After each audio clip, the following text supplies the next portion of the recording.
l'exposition se nomme Fantastic Mosaics 3.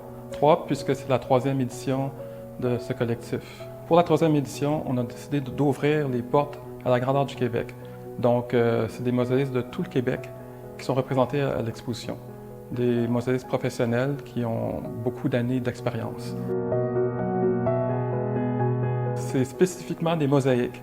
La mosaïque est un art millénaire. Dans cette exposition-là, c'est vraiment de la mosaïque réinventée, revisitée, donc de la mosaïque contemporaine. Il y a 14 artistes qui participent au collectif, donc on a 14 types de mosaïques différentes, avec toutes les techniques.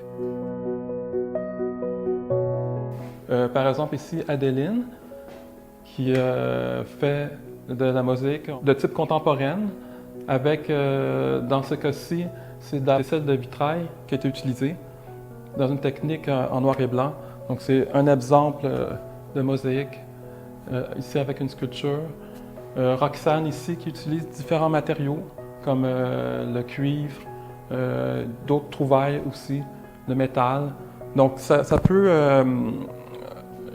pour faire de la mosaïque, on peut utiliser vraiment tout type de matériaux. Traditionnellement, c'est de la porcelaine ou de la céramique, du verre qui est utilisé dans les mosaïques. Mais maintenant, au 21e siècle, on utilise vraiment tout type de matériaux. Puis le but de la mosaïque, c'est vraiment de faire un assemblage minutieux pour créer un ensemble harmonieux, dans le fond. L'exposition, on a organisé ça sous forme de 2 ambiances. Une ambiance que j'ai nommée organique, et ici, on se trouve dans l'ambiance que j'ai nommée géométrique. Donc ici, c'est plus les formes géométriques qui sont mises de l'avant. Dans l'autre section de l'exposition, c'est vraiment organique, donc avec plus de formes. Ce qui est intéressant dans la mosaïque, c'est autant l'ensemble que les détails. Plus on s'approche d'une œuvre, plus on peut voir des petits détails subtils qu'on ne voit pas quand on regarde de loin.